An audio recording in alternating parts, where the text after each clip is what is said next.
you have questions about Zambia, and I have the answers here for you. So let's go ahead and get into Ask Jason.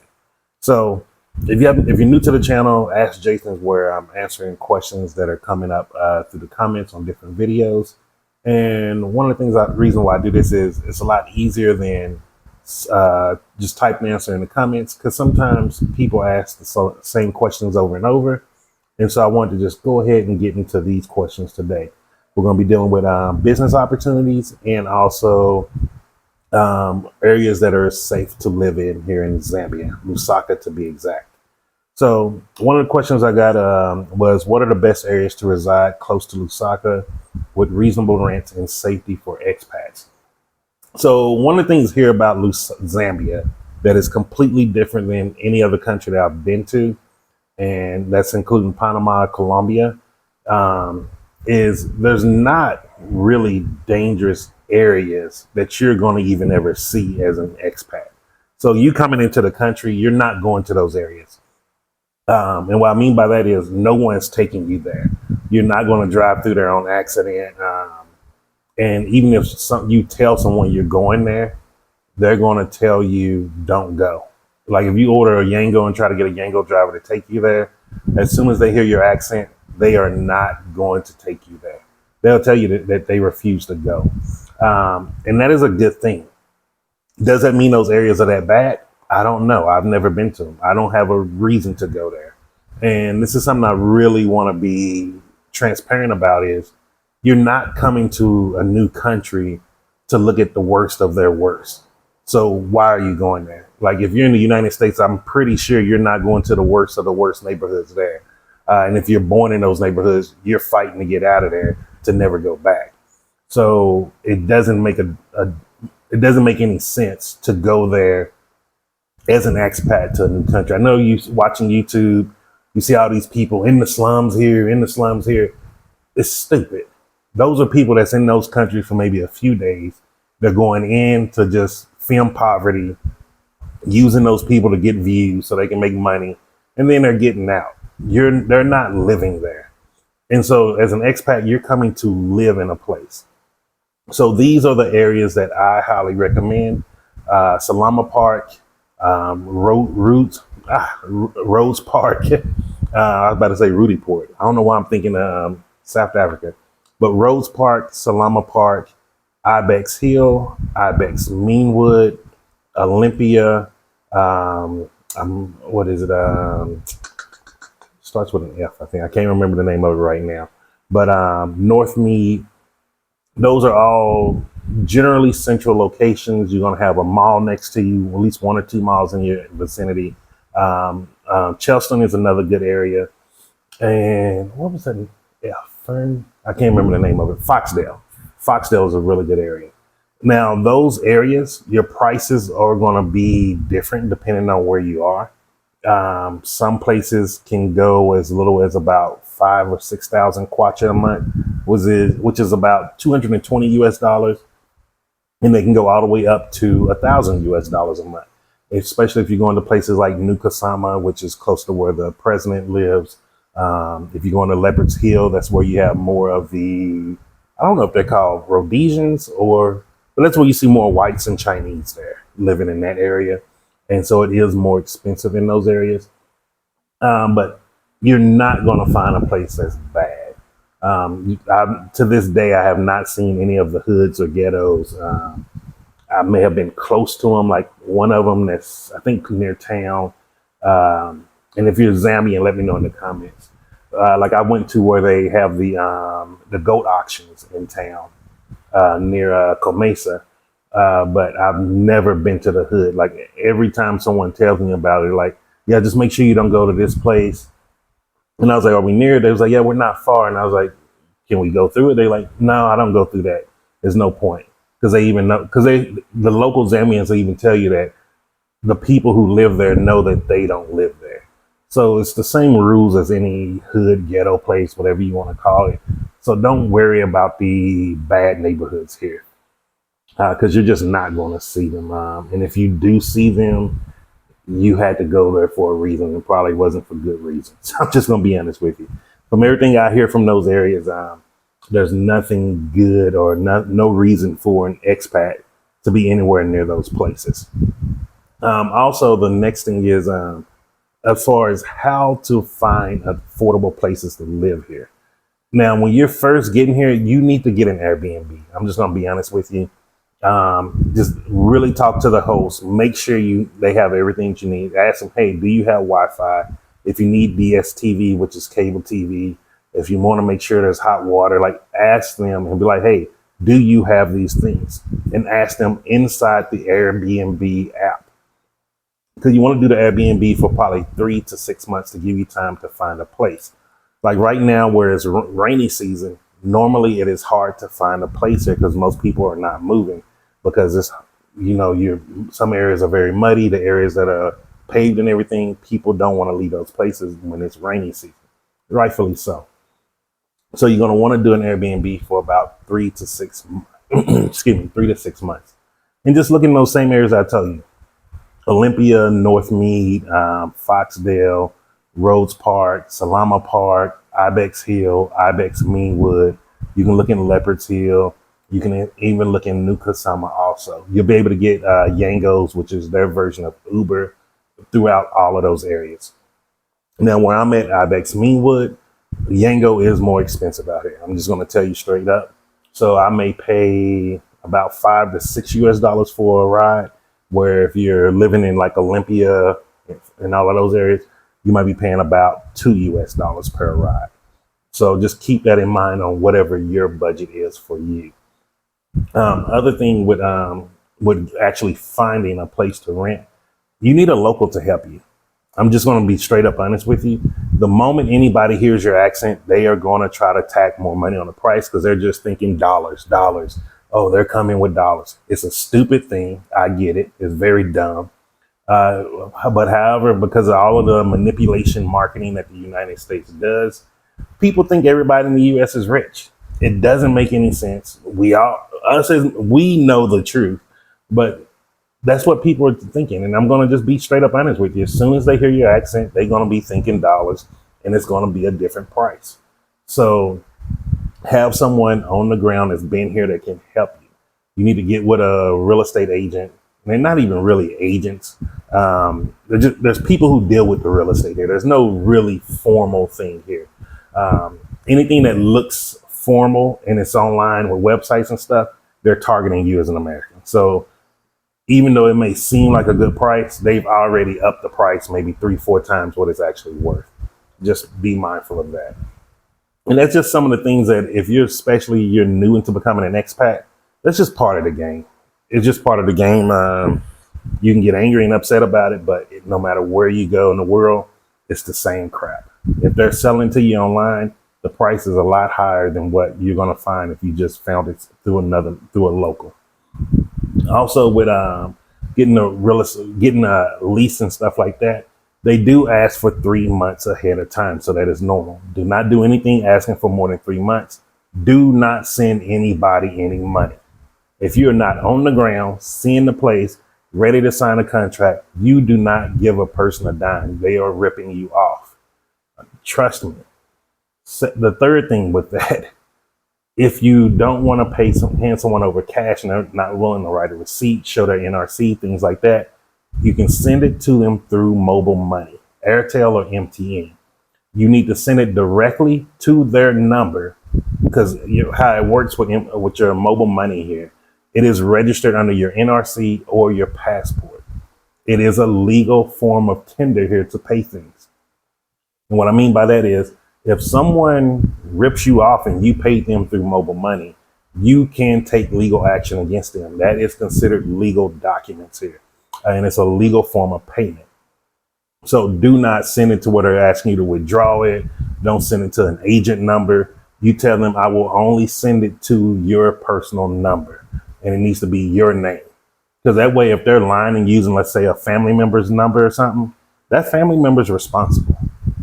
Just be mindful. Just because you're coming here, don't mean everybody's here for your best benefit. There are still thieves, there are scammers, there's all those things here also. It may not just be right in the forefront, but it does happen when it happens. So be mindful of that. And that's about, if you want to get housing, the areas to look into, and how to do Airbnb, and things to actually watch out for, and how to do your lease appropriate. And remember, just anything over, if anybody's asking you for anything over 3 months, don't do it, because all they're doing is probably trying to fix up the house on your money, and most likely they're going to do a really, really shady job, and it's going to be a bunch of issues, and then it's just going to be problems that are out there because they're just going to chow through the money. It's something I've seen here personally. Most people here chow through the money when it's coming to them trying to be a landlord. I would say about 99% of the people that have rental properties here should not even legally be allowed to be in the rental space, just from the way they do business. It's really horrible, and that's one of the reasons that motivated me to just start developing myself. So now the next question is about a couple of things, and it's like, would like my advice on a couple ventures, business ventures that they're thinking about. Clothes/fashion line. Clothes in a fashion line here will be a very simple business to do. The reason being, there are a ton of really talented designers here, really good. The labor is not that expensive, and also the materials here are a lot more affordable than the US. Plus, you have the ability to go to Tanzania, to where a lot of fabrics are made, and you can buy fabrics there even cheaper, or even go to Kenya. So those are some of the things that you have there with the business line. Me personally, I would recommend, if you do your business line, you do everything here, you set up your base and stuff here, but I would send it back to the United States and just convert it to dollars. Let the money multiply, because especially if you're doing women fashion, like the bobo dresses, I think it's bobo, boo boo, those little long dresses, like kind of like a muumuu, what we're used to in the US, but it's not exactly a muumuu. I've sent some to my mom. She love it. Her friends love it. And I even told her, I was like, look, I keep sending them to you. This is my cost, and you just, hey, charge whatever you want over that, and make you some profit off of it. So that's a very viable business to do, to set up here and just shipping it back to the United States. Second thing was SUV/auto dealership. Now, this one, my knowledge is very limited on the dealerships here. From what I see with dealerships, it seemed like that is very gatekeep information. And if you're from Zambia, let me know in the comments, and give your opinions on these things also, because we all got to work together. And Zambians will know more about that than I do. I have met a guy who does deal with auto sales, and he goes to Tanzania to pick up cars from the port and everything and bring them back in. So I think that's a very complex issue, because you got to work with multiple countries, border laws. I would stay away from it. However, I'm going to give you a different one at the end. So make sure you watch the video to the end, because the last one I'm going to give you is a different way to be in that space, but not be in that space. Then the third thing they asked was, what about restaurants and cafes, organic, whole nutrition? You're going to make money off of those. It's depending on the areas that you're in, your market. Keep your food costs down. This is where most Americans mess up, and I've seen this in Panama, in Colombia a lot. They're so busy trying to recoup dollars, and it's like, make kwacha. You like, if you have a plate that's 300 kwacha, nobody's coming to buy that. Not even me. Like, I'm not spending that much money on a plate of food when I can go next door and get something for maybe 80 to 150 kwacha. Like, you have to be mindful of that. And so do not just come and think like, oh, I'm going to make this and then I'm going to be able to make dollars on this. No, that's not going to work. Eating out is already expensive here. To me, I consider eating out in Zambia a luxury. It's actually cheaper to hire a full-time chef. And so you don't want to open up a restaurant and then outprice yourself to where you cannot make money ever. Even the middle class here, they're not out here just wasting money like that on food. Like, they're not like most of the other parts of the world where food is their biggest part of entertainment. Then travel/tour guide. This, I don't know. This isn't I'm just tell you, like, I don't care about tour stuff, like especially tourism stuff. Like national parks, as far as the animals, safaris, that's not my vibe. Like, even when I was in Livingston, I didn't go to whatever that big fall is. I can't even remember the name of it now. That shows you how much I care about it. Um, so you would have to get with someone here that knows that industry. Most likely it will be a white person here. And mainly because they own, it seemed like they own most of those like safari adventures, things of that nature. So you would actually have to get information about that from them. However, I do know someone in Botswana that does tourism and does a tour guide company. And if you need more information or you need to ask her about things, I can connect you to her and just let me know through email and I can connect you all together. And maybe there's a way y'all can collaborate and do things together. But that's not my level of expertise. And then 5, Educational Institute. Honestly, Zambia has great schools. They have wonderful private schools. Even a lot of preschools are here. Like the education is not missing here. I think it's just some things are out of price for some people, which isn't no different in any other country in the world. So I would probably work more on maybe some type of educational for adults, to be honest with you.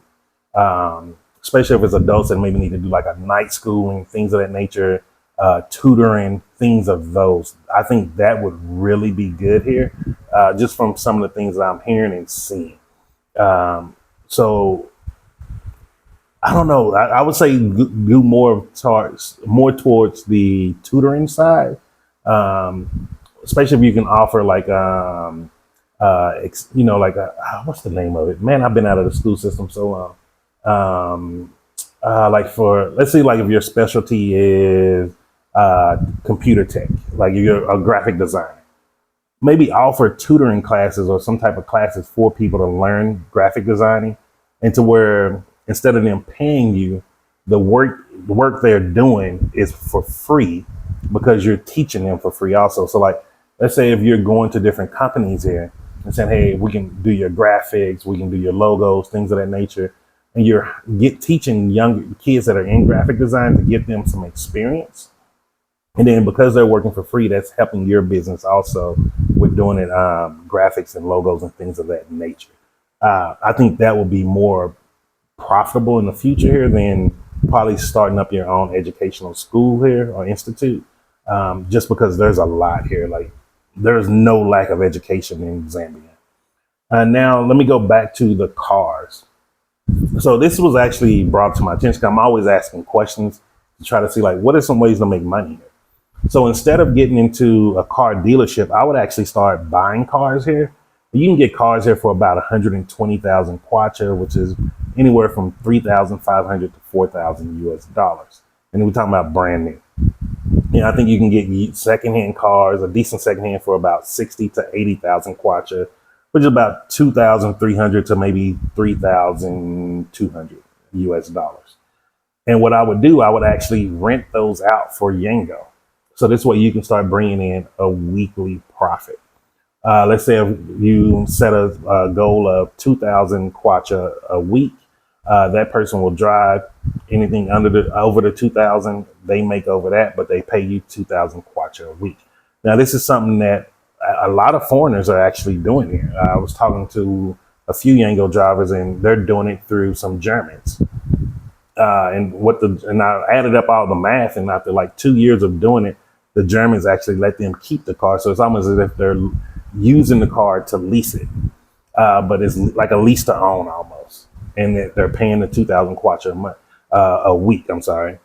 And so when I did the math, they're getting like a 3-4 times return on their money. And I'm like, yo, that's some good money. And so this is something that I'm actually about to start doing with my first car, starting this year. I'm going to get the first car and then I'm going to put that on Yango. Now, here's the catch with Yango. Do not just let anybody drive your car. There are people out here who are reckless. There are people out here who will be drunk behind the wheel. There are people out here who just don't give a damn about other people's property.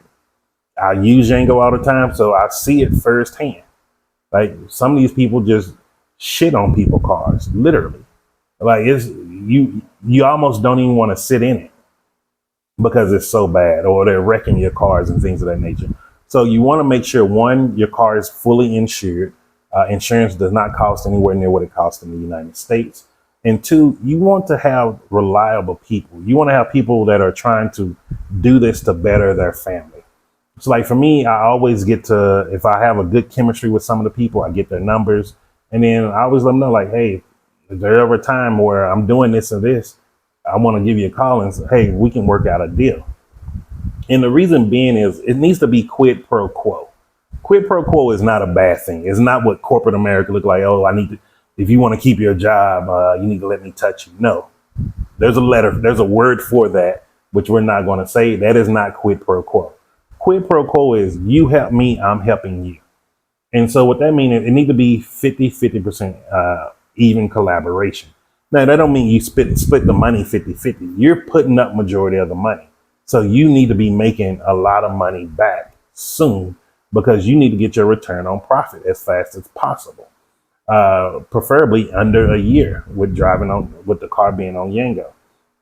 And so if you decide to do that, make sure you're finding people that are very, very honest, good people. And don't go by their words. You need to go by their actions. How consistent are they with their actions? So like for me, I have a few people that I already know. They're not drinkers.